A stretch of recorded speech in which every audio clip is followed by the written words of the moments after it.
China wants to lead the world in artificial intelligence. The United States is making sure that won't happen. But forget the algorithms. Forget the software. Forget the talent. This war isn't being fought in data centers. It isn't being fought in research labs. It's being fought in supply chains, in export lists, in fabrication plants. And the most powerful weapon in this conflict isn't a missile. It's a machine. In October 2022, the United States government released a document that barely made headlines outside the semiconductor industry. It was a set of export control regulations, and it quietly reshaped the global AI race. The concept was simple. The impact was not American companies, and any company using American technology, were prohibited from selling the most advanced semiconductors to China. Not just finished chips, the equipment used to manufacture them, the software used to design them, and in some cases even the engineers required to support them. The targets were precise high-performance GPUs used for AI training, advanced logic chips below specific nanometer thresholds, and the manufacturing tools required to produce them at scale. The chips powering the most advanced AI models today, the ones running large language models, image generation, autonomous systems require fabrication processes that didn't exist commercially a decade ago. China's domestic industry cannot produce these chips, and now it cannot legally import them either. But this wasn't just bilateral pressure. The United States went further. They coordinated with allied governments, the Netherlands, Japan, South Korea, to align their own export policies. One by one, the doors closed. This was not a tariff. It was not a trade dispute. It was a coordinated containment strategy. And the most advanced AI models on Earth now depend on hardware. China cannot legally manufacture. That's not a side effect. That's the objective. AI compute has become a strategic asset, and access to it is now being rationed. To understand why this matters, you need to understand something about how semiconductors actually work. Designing a chip and manufacturing a chip are entirely different industries. Companies like NVIDIA design processors. They define architecture, optimize circuitry, and push performance boundaries. But they manufacture nothing. Not a wafer, not a transistor.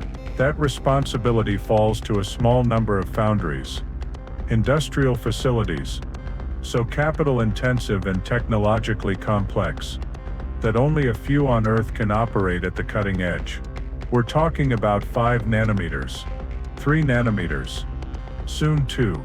A human hair is roughly 70,000 nanometers wide. These factories manipulate matter at scales that approach atomic precision. And to do it, they rely on equipment that only a handful of companies in the world can produce. The most critical of all, extreme ultraviolet lithography. EUV machines use light with wavelengths shorter than 14 nanometers to etch circuit patterns into silicon with astonishing precision. There is one company on Earth that builds them. 1. ASML, based in the Netherlands. Each system costs more than $350 million. Each takes years to assemble. Each depends on tens of thousands of specialized components, sourced from hundreds of suppliers across multiple continents. This is not a product you can copy quickly. It is the result of decades of accumulated engineering knowledge. Knowledge that does not transfer through imitation. Knowledge that compounds, meaning the gap between what ASML builds today and what any competitor could attempt to replicate is not static, it's widening. Technological compounding favors the leader. China cannot close this in 5 years, probably not in 10. AI leadership is not software leadership. It is manufacturing power. And that power is geographically concentrated in ways most people do not fully grasp. Because at the center of this system, there is one island, Taiwan Semiconductor Manufacturing Company. produces the majority of the world's most advanced chips. Not a portion. The majority. When NVIDIA designs a GPU, TSMC fabricates it. When Apple designs the A-series processor, TSMC fabricates it. Department of Defense requires cutting-edge semiconductors for advanced systems. A significant part of that supply chain runs through a 36,000 square kilometer island in the South China Sea. This is one of the most extreme concentrations of industrial capability in modern history, and it exists in one of the most geopolitically sensitive regions on Earth. The strategic implications are not lost on anyone in Washington, Beijing, Brussels, or Tokyo. But here's what matters most for this analysis. The dependency is not just military or political. It's structural. It's baked into the global technology economy at every level. Your laptop, your phone, your car, the servers running every major cloud platform, the inference hardware behind every AI product you've used in the last 2 years. All of it flows at some point through Taiwan's manufacturing ecosystem. That's not hyperbole. That's supply chain architecture. Remove that node, and the global AI race doesn't slow. It stops. This is why the semiconductor question has grown beyond the bilateral conflict between China and the United States. It's become a question about the fragility of a system the entire world depends on. A system built on efficiency, not resilience. Optimized for cost, not continuity. And the United States has finally started to reckon with that. That's why it isn't just blocking exports. It's rebuilding at home. In August 2022, the CHIPS and Science Act was signed into law. $52 billion directed at domestic semiconductor manufacturing and research. But this was not just an industrial policy. It was a strategic repositioning, a recognition that supply chain dependency is a national vulnerability, a bet that the United States could rebuild an industrial capability it had largely offshored over 3 decades. And do it fast enough to matter. TSMC began construction of a fabrication plant in Arizona.